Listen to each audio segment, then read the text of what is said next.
Hello, dear friends. Here we are at Cardiac Radio at 11 p.m., nourishing our souls with one more Immortal messages. We need this nourishment for our souls so we can strengthen ourselves not only during this pandemic times but for immortality. Immortal messages for immortal experiences. What we're studying here is going to be brought to us for immortality. Think about it. You're investing on your spirituality, on yourself, your spirit. Everything that we're learning, we're going to carry through immortality. So this is an investment on yourself, on your immortal being, your essential being. What an opportunity for us. And it's a pleasure and a joy to be here with you. As we're studying these messages from illuminated spirits from the book Instruções Psicofônicas or Psychophonic Instructions, we have come to know from Emmanuel, Meimei, José Xavier, and many others, Dr. Bezerra de Menezes, Dia da Cruz, and many others that you see coming.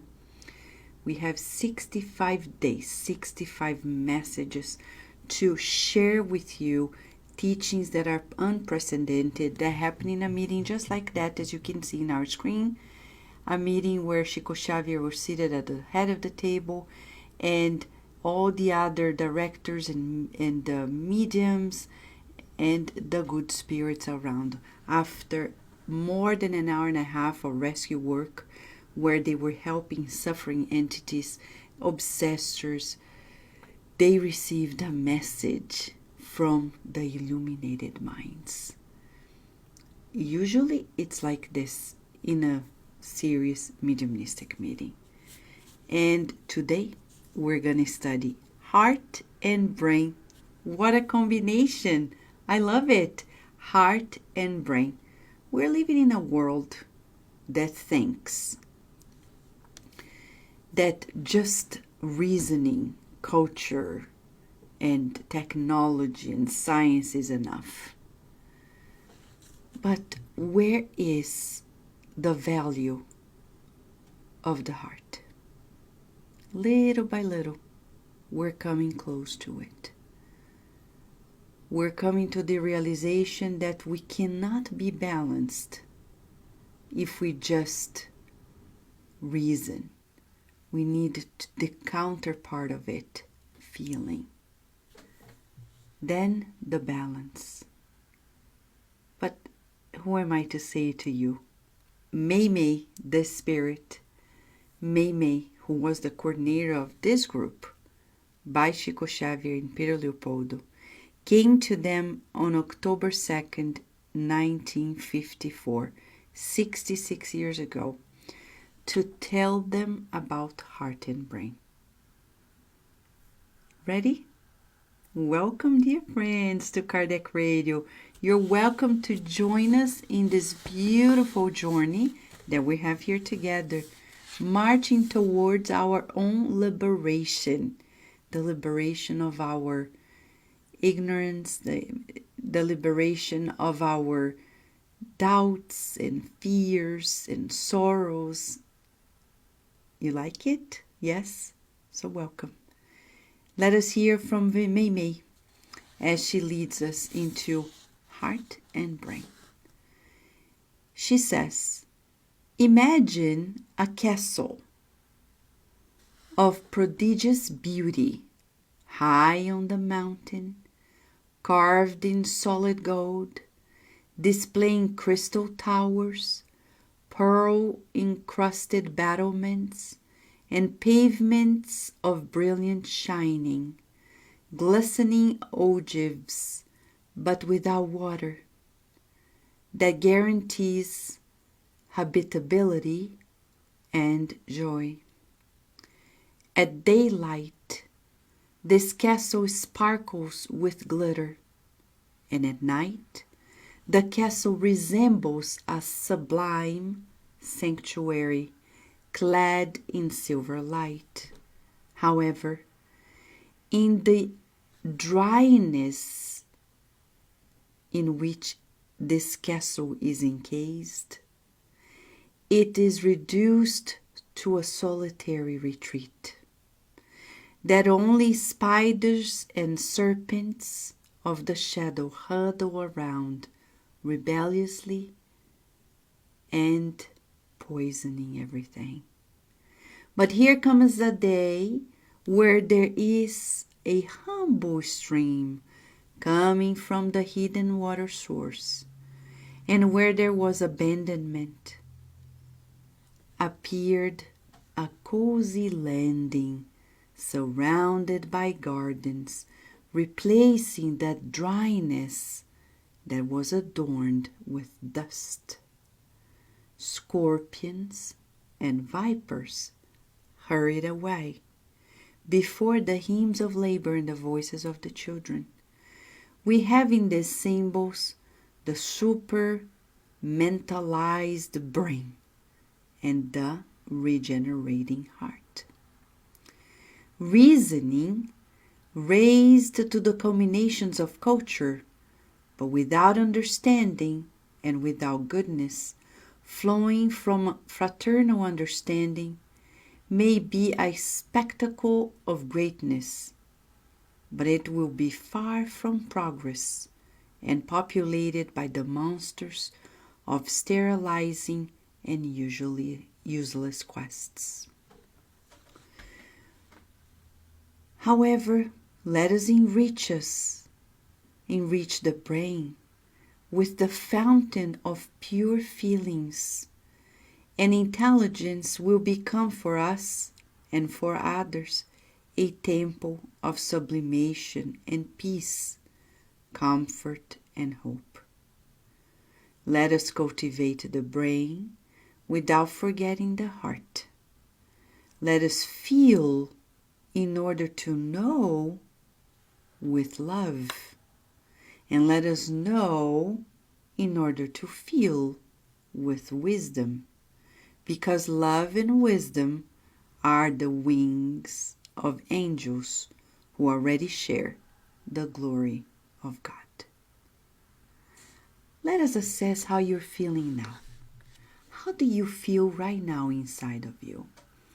Do you feel harmonious after listening to this message? More at ease? You know why? Because you're being validated in your nature. May is telling us that there is no conflict any longer between feeling and reasoning. We need both. And science nowadays, though not necessarily providing the tools for it, at least the evidence that we need to validate our feelings. How are you validating your feelings? Usually, we don't. We put it aside. That's why we have a hard time validating each other's feelings. But it's central for us to understand that we are a feeling being. As much as we have our intellect, we have our emotional intelligence, our spiritual intelligence. Multidimensionally, we need to work at those levels. I agree with you that in our schools, we're not there yet. I agree. I see nowadays in our children's schools many teachers who are wonderful trying to balance it out, but others who are simply like point blank reasoning, and we avoid observing the feelings. That's why bullying runs around schools and workplaces too, because we don't accommodate feelings. We either repress or are permissive. So our dear Mei comes to us to teach us that we need to observe our feelings, purify them so they can bathe our reasoning, in waters that are what? Loving waters. This is a good exercise I'm going to share with you, an exercise of the heart. Visualize your bloodstream, and each blood cell being a heart-shaped cell, traveling throughout your body, breathing in and out. Let us visualize that these heart-shaped cells are bathing us in love.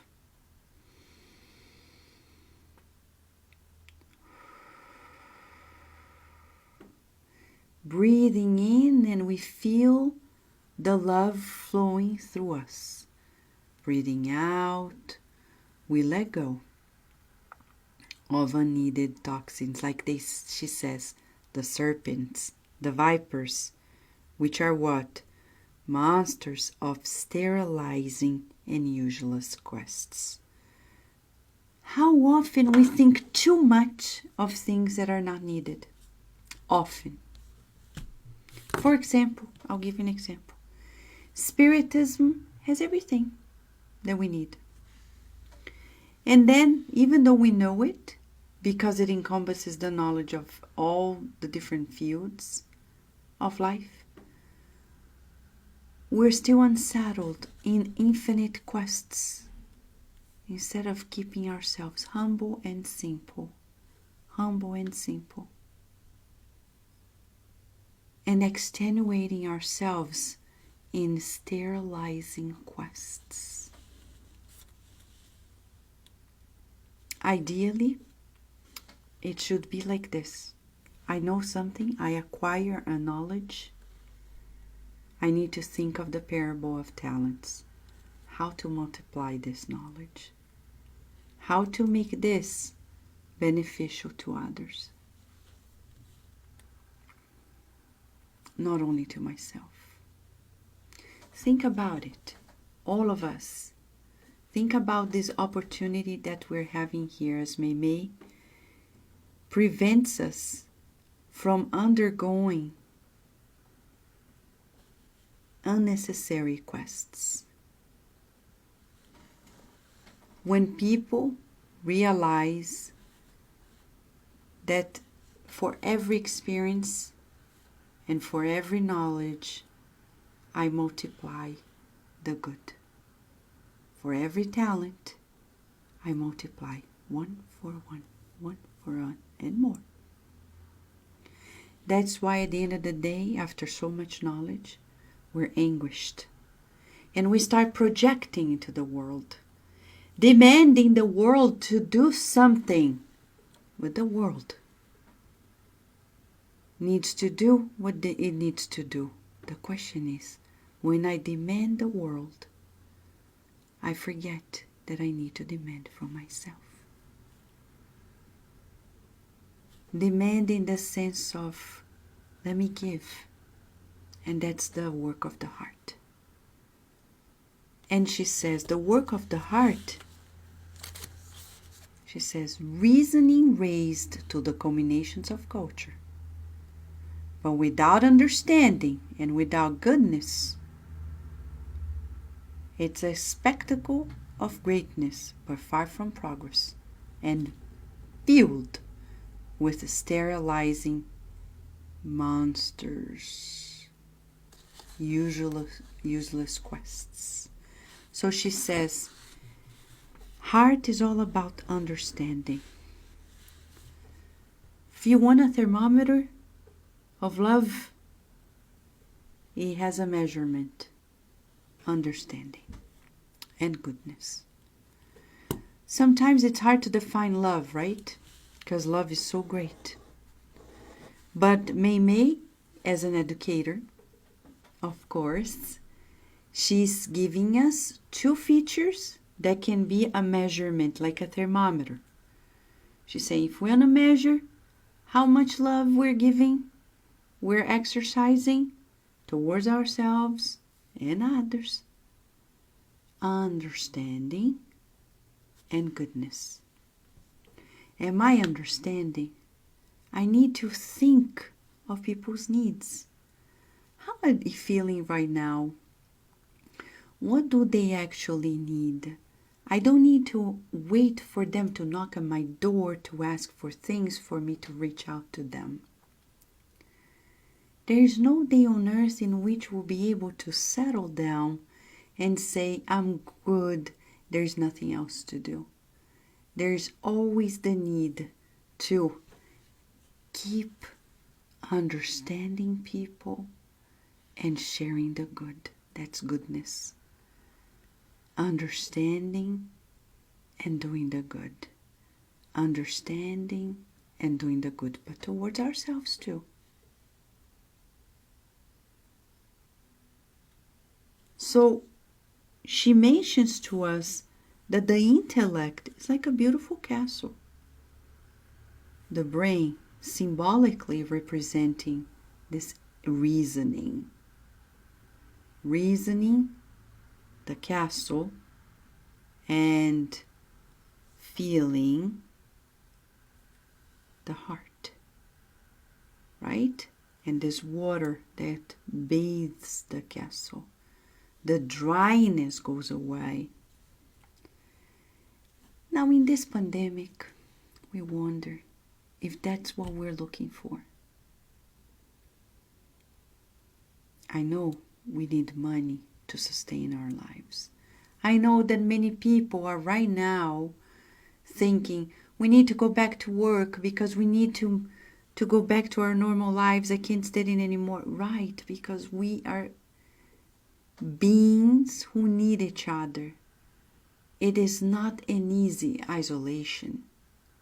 But if we exercise this love in our hearts, we're going to make it so much easier. How? Boosting our understanding and boosting the good we can do. But you know what happens? Oftentimes, we restrict ourselves. We have great ideas. I talk to people every day, and they have great ideas. But you know what? They refrain from developing that. Because they're like, I wanted to send that message, but I was afraid. What is that person gonna think? I wanted to make that call, but I was afraid. I wanted to, and then we keep saying the things that crossed our minds, but then we were afraid. We restricted ourselves, etc., etc., etc. Why? The spring of water, love is active. It flows like water, like the heart-shaped cells in our bloodstream. It flows, it travels, it goes everywhere, it gives new life. There is an abundant flow of love from God. And God feeds our intelligence too. Both the spiritual, the emotional, and also, of course, the IQ. Our intelligence in all forms comes from God. Love is intelligent, by the way. Right? A concept that we never think. Love is intelligent. When we say that God is the supreme intelligence of the universe, first cause of all things, we're talking about love. Because love is intelligent. It is understanding. It is patient. It is also good. It is goodness. It is kind and it is charitable. It's like Paul's epistle to the Corinthians. It's all that and much more. We didn't invent it. Love is God sent, is God given, and you and I are co-creators of love. That makes it easier, huh? We don't need to reinvent the wheel of love. When you say, oh, but it's so hard.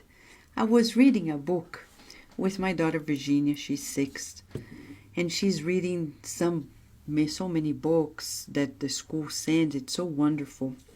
And there is this series, Ramona series, which became a movie. It's cute. And there is a moment in which Ramona, her mother, Ramona is only 8 in the book, and her mother says, when you go to school today, make sure that you be kind to X kid. And she says, oh, Mom, that's so hard. And then the mom replies, try harder.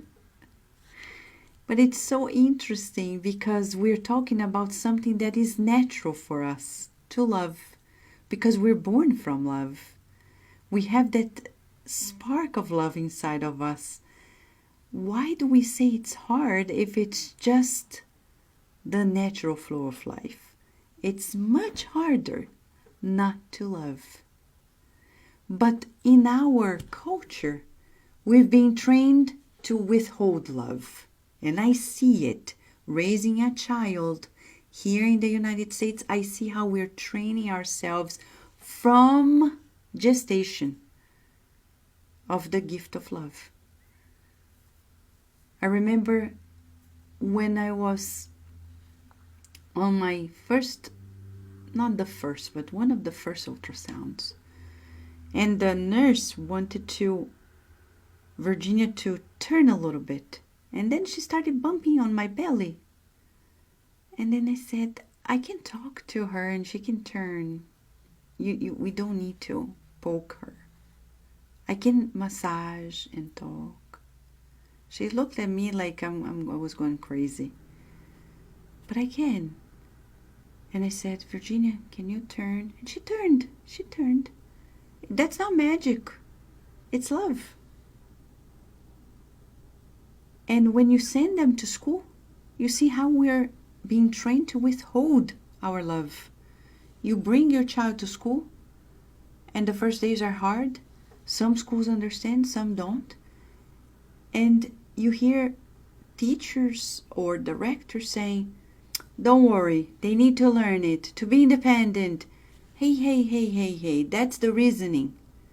Dry, so dry. But my tears are saying there is a feeling.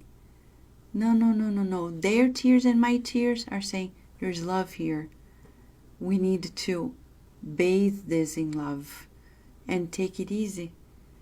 But we go through several experiences in which we're being told, don't feel.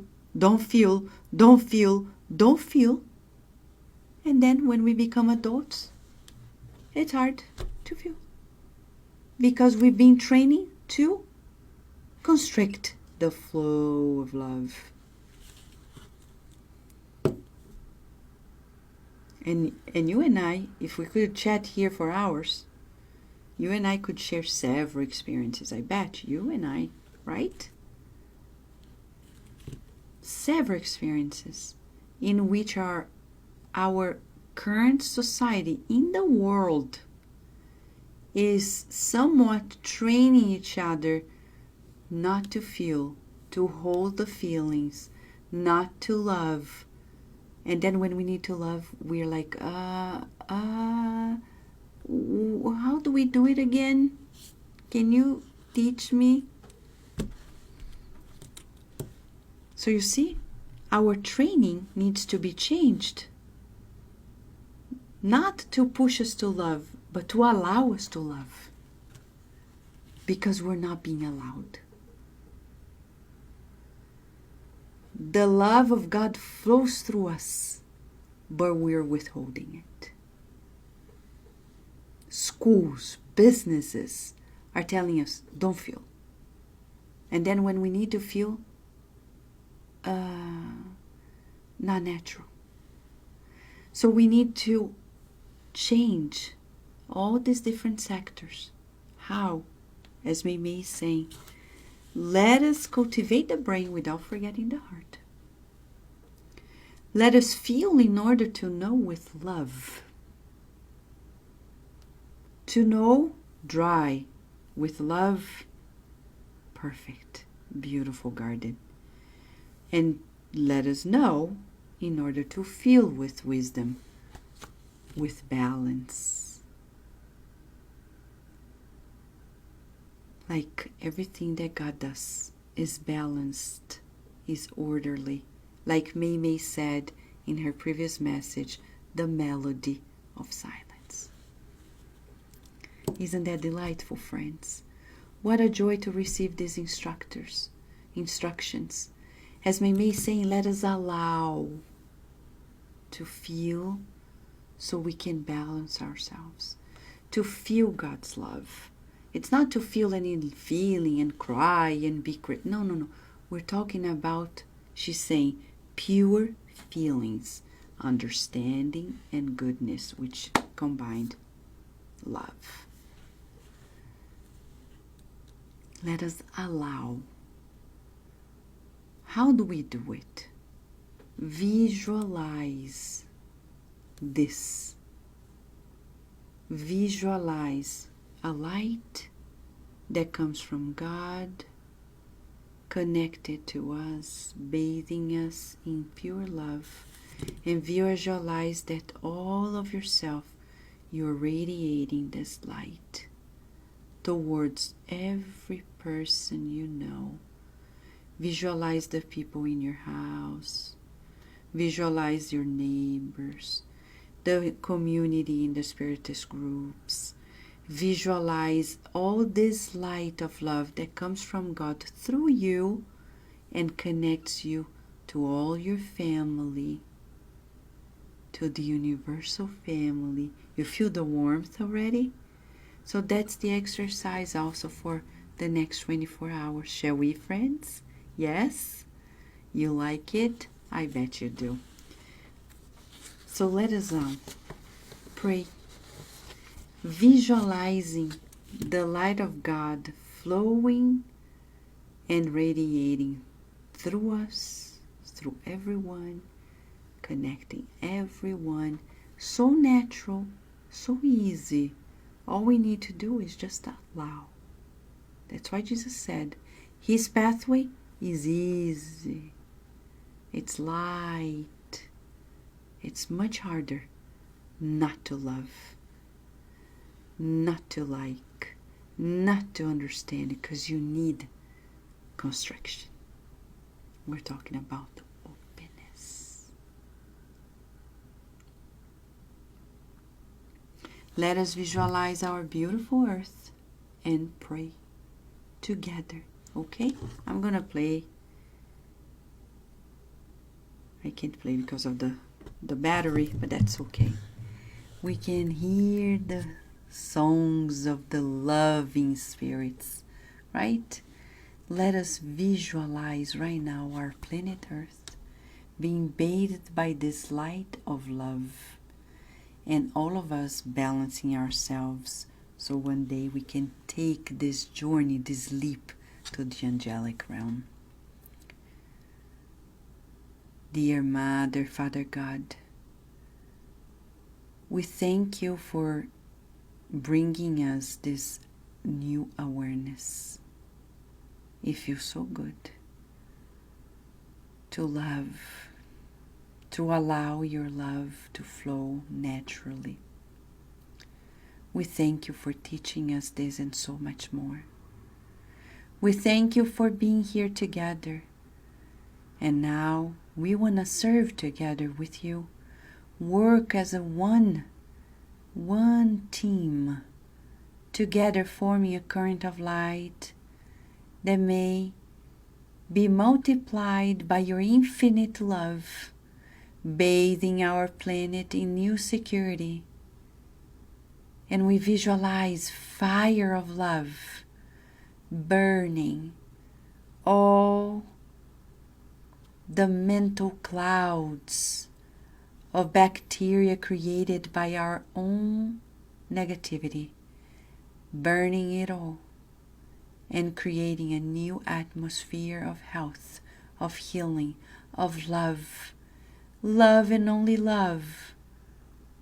And we can see the world being healed from within, where goodness prevails, we can already visualize your loving embrace, soothing everyone's minds, balancing everyone, so we can fulfill your will of love on earth as it is in heaven. Deeply grateful for your greatness, for your immensity.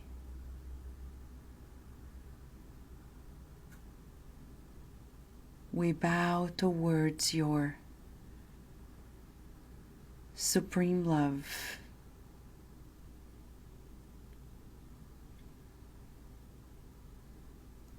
Receiving your healing rays of light. May all of our homes be embraced by your love today and always, and so be it. Wow, how powerful to feel this. So we wish you a beautiful day in this journey of the openness of love, the allowance of love. After all, God is love, right? And love is intelligent. It knows it, everything that we need. We thank you, friends, for being here one more day with Immortal Messages at Kardec Radio, always nourishing our souls. Thank you, friends. Until tomorrow, God willing.